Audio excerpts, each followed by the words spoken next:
Ok, mais ça va, parfait. Mesdames, Messieurs, bonjour, bienvenue et merci pour votre participation. Merci d'être venus et d'être présents si nombreux virtuellement. Je m'appelle Ralf Verswijfeld, je suis responsable pour le département Legal Software au sein de Wolters Kluwer en Belgique et en Suède. Et donc clairement pour nous, le Legal Tech Summit, c'est la grande messe annuelle. Pourquoi ?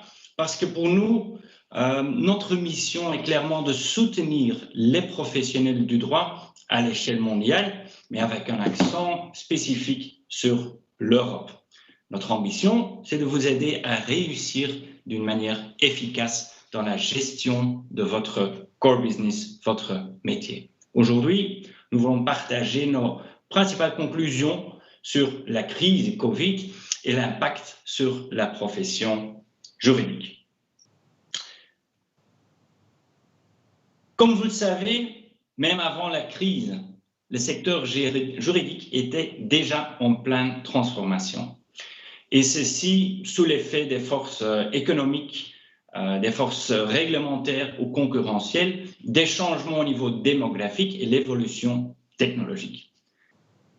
Ces forces continueront d'influencer le secteur, mais certains d'entre elles étant encore amplifiées à cause de la crise actuelle. Franchement, compte tenu des nouvelles pressions financières créées par la crise, l'efficacité des professionnels du droit devient encore plus importante. Les conseillers juridiques d'entreprise et les cabinets d'avocats devront accroître leur productivité et leur efficacité en assurant la meilleure valeur possible. La question aujourd'hui est: les professionnels du droit sont-ils prêts à répondre aux exigences à venir? Au cours de 2020, Wolters Kluwer a organisé plusieurs enquêtes pour pouvoir répondre à cette question. On a analysé l'impact de la crise Covid sur le secteur juridique. On voulait évaluer l'évolution de la profession et comment la crise a affecté les professionnels du droit, analyser les faits d'aujourd'hui et quelles en sont les implications au cours de l'année prochaine et dans les années qui viennent. On a par exemple fait le rapport Impact of the COVID Crisis on the Legal Sector. Ceci comprend des informations de plus que 1800 professionnels et couvre 4 domaines principaux: l'impact commercial, la gestion des coûts, l'évolution du télétravail et les investissements prévus en technologie. Un autre rapport qu'on a fait ensemble avec ECLAS, qui est l'European Company Lawyers Association, là nous avons interrogé plus que 400 juristes d'entreprise en 5 pays européens. On a étudié la transformation numérique et les principaux obstacles auxquels ils sont actuellement confrontés. Le but, clairement, de pouvoir vous présenter aujourd'hui une analyse équilibrée. Un équilibre, mesdames, messieurs, que je cherche aussi dans la langue, raison pourquoi je passe maintenant au néerlandais pour le sujet suivant. Les cabinets d'avocats. Dames en heren, de advocatenkantoren. Welke effecten zien zij op korte en op langere termijn? Welke effecten zien zij veroorzaakt door de huidige COVID-situatie? Puntje 1, de business impact. We zien, en ik moet eerlijk zijn, deze enquête dateert van de zomermaanden. Het is dus mogelijk dat de cijfers vandaag geëvolueerd zijn. Ik wil jullie dan ook vragen zelfs even mee te werken aan een kleine interactieve poll die we live zullen doen, om te bekijken of deze situatie ondertussen al geëvolueerd is. Maar op het moment van de bevraging gaf toch al de helft aan dat er een impact zou zijn. 37% verwachtte een sterke daling in de business. De meerderheid van die 37% zag zelfs een daling van meer dan 30% van het omzetcijfer. Verrassend, 13% geeft ook aan een stijging te zien ten gevolge van de COVID-crisis. Zijn dit mogelijk advocaten die actief zijn in het sociaal recht? Een tak waarvan dat we weten dat die toch wel zeer actief blijft in tijden van crisis. Zoals eerder gezegd, zouden deze cijfers vandaag, want we zijn nu 4 maanden verder, nog hetzelfde zijn. Ik wil jullie vragen om naar de URL te gaan menti.com en onderstaande code in te voeren. Mesdames, messieurs, le but est de faire un update de ces chiffres aujourd'hui avec vous. Donc, je vous demande d'aller au URL menti.com et d'introduire la code 62 60 08 7. Là, on va vous poser 2 questions et on va voir les résultats dans quelques slides, un peu plus loin. Je vous remercie de participer. Le URL reste visible les prochains slides. De URL-code blijft beschikbaar op de volgende 4 pagina's. Naast de business impact, waar dat dus 37% slechts aangeeft een daling te zien, hebben we ook bekeken wat men denkt van de kostenbeheersing. En daar zien we toch wel een meer uitgesproken cijfer. De helft van de advocaten geeft aan dat men verwacht meer kostenmanagement te gaan moeten doen. En heel opvallend, 38% geeft aan, eigenlijk een goede 40% geeft aan dat die kosten zich voornamelijk zullen vinden in wat wij noemen de office rent en office supplies. Dit is duidelijk een gevolg van een stijging van het thuiswerk. Ook in de commerciële bedrijven zien we vandaag een sterke toename, niet enkel omdat die verplicht wordt, maar ook omdat men de voordelen daarvan begint in te zien. En niet onbelangrijk, 60% van de respondenten geeft ook aan om te gaan besparen in staffing of in externe legal support. Een derde punt dat we bekeken was dan het nieuwe werken. De helft van de bevraagden gaf aan om effectief te verwachten meer van thuis te zullen gaan werken. Mogelijk is dit voor de juridische sector een goed cijfer. Vanuit mijn economische en commerciële achtergrond is dit een zeer lage score. In een bedrijf als Wolters Kluwer, ik kan u meegeven, sinds 17 maart werken wij met 20.000 medewerkers wereldwijd van thuis. Alle kantoren zijn gesloten. Uiteraard wordt dit gedreven door de crisis, maar het spreekt voor zich dat we nu al plannen maken om dit verhoogde thuiswerk ook verder te zetten op het moment dat we terug in normale omstandigheden kunnen werken. Waarom? Omdat de crisis ons geleerd heeft dat het kan, dat we efficiënter zijn en dat de work-life balance beter te managen valt. Hoewel dat slechts 52% aangaf zelf meer van thuis te willen werken, gaf wel 66%, en dat is toch 2/3 van de bevraagden, aan in te willen spelen op de vragen van klanten om ook meer virtueel te gaan werken. Die virtuele interactie is een tool die u als advocaat kan gebruiken. Want je verhoogt je interactie met de klant zonder dat je de tijd verliest van de verplaatsing, het opzetten van een meeting en zo verder. Dus je kan eigenlijk echt je interactie en de tijd die je daarin stopt beperken tot het contactmoment zelf. Niet geheel verbazend is het vertrouwen in de snelheid van justitie om mee op die trein te springen eerder beperkt tot 41%.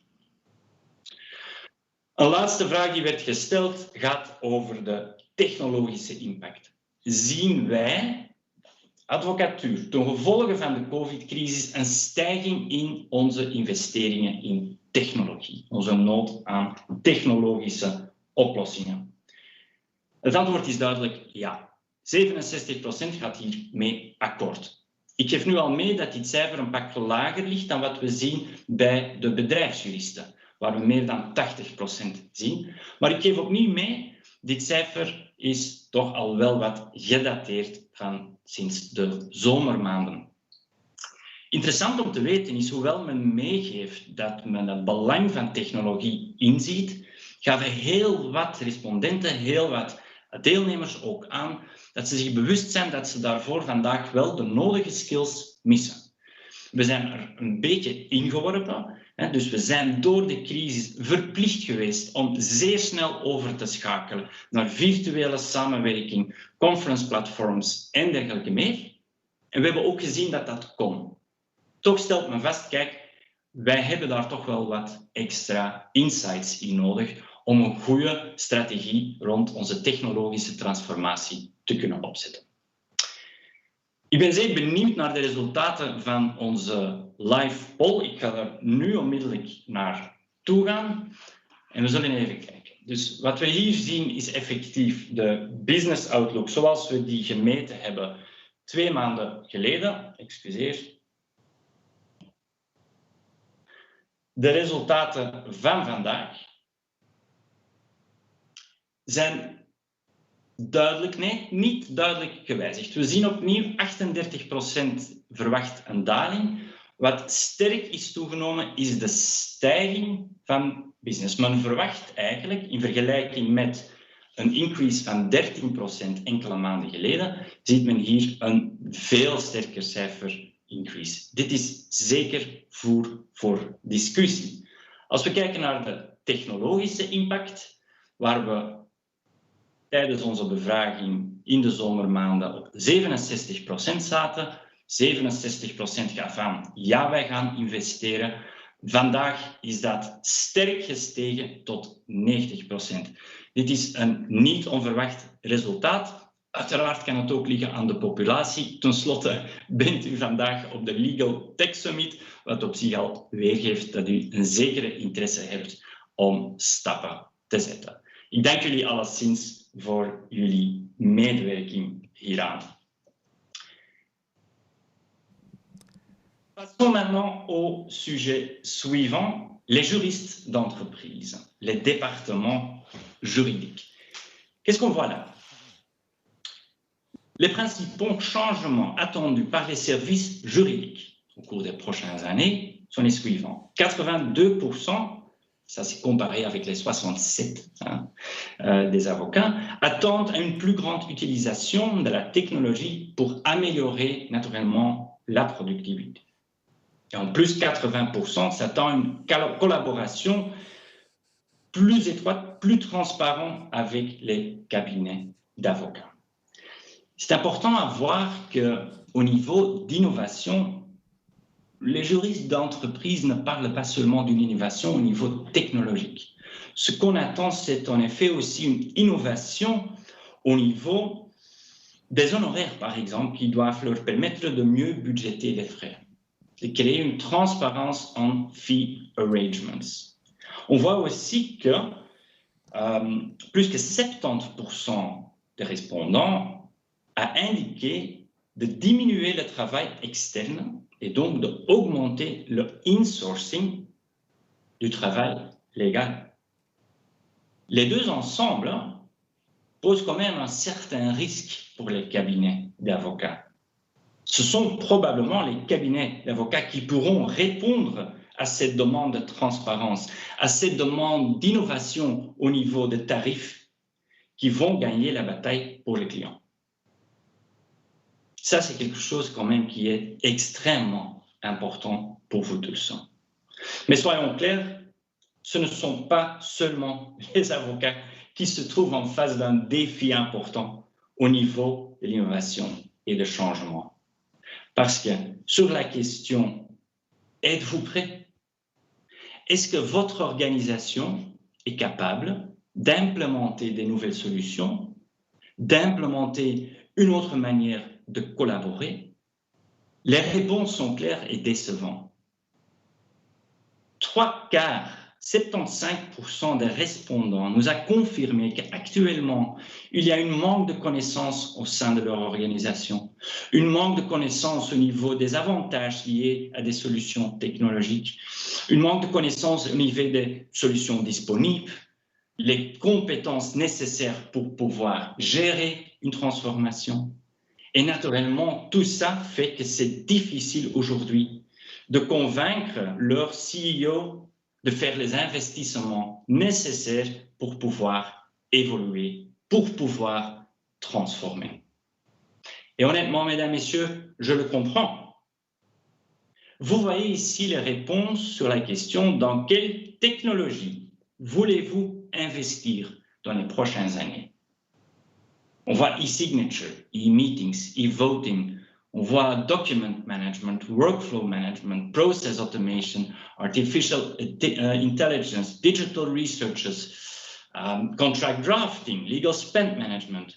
La multitude des réponses et les différentes options disponibles démontrent clairement que le plus grand défi pour chacun de nous sera d'analyser ses propres besoins et de s'informer sur les différentes possibilités avant de pouvoir avancer et créer vraiment un plan d'action au niveau de la technologie et de l'évolution qu'on veut faire. Et ça, mesdames, messieurs, c'est clairement un travail qui commence aujourd'hui. I would like to close in English for some key findings, and I sincerely apologize for repeating myself. But when we went through all of these numbers, and more important, by talking to all of our customers in different countries, lawyers and legal counsels, it became very clear that, and it's also clear in the numbers, everyone is aware that technology is the key driver for change in the profession. And the COVID crisis has made this even more clear. We need this technology to improve our relationships, both with customers and colleagues, to improve our performance and productivity. But we are blocked. We are blocked by a lack of understanding on what's possible. We are blocked by not being able to clearly express our expectations. A lack of experience makes it difficult for us to define the priorities and capabilities that we need to move on. Nevertheless, I would like to repeat, the pressure is on, it's now. We really have to move forward. Both law firms and corporate legal departments are facing difficult times when they are not able to improve their productivity in the following years. And in the meantime, it's not all about productivity. The main thing remains quality of service, added value for your customers. And that's, of course, why we are here today, to have a legal tech summit in Belgium. And I really would like to thank Stanislas and his team for being the ones who really keep pushing on this topic year after year. You will have the opportunity today to see many workshops, and I really hope that you are able to find the things that you need to make some steps. I would like to share with you, as a closure, my favorite slots for today. Talking about digitization, there will be a round table, and my colleague Katie, who is our business development and innovation manager, will be there to discuss together with many people on what should be done. If you're a lawyer, please do not miss out on the workshop by Eric and Francois, where they will present possible solutions for digitization in law firms. If you do not have a solution today, please be present there.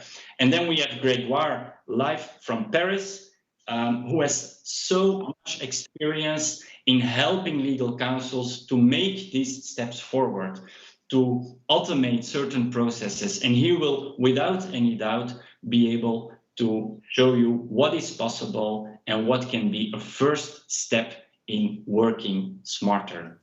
I would like to thank you for your attention, and I really hope that next year we can see each other live again. Thank you very much and enjoy your day.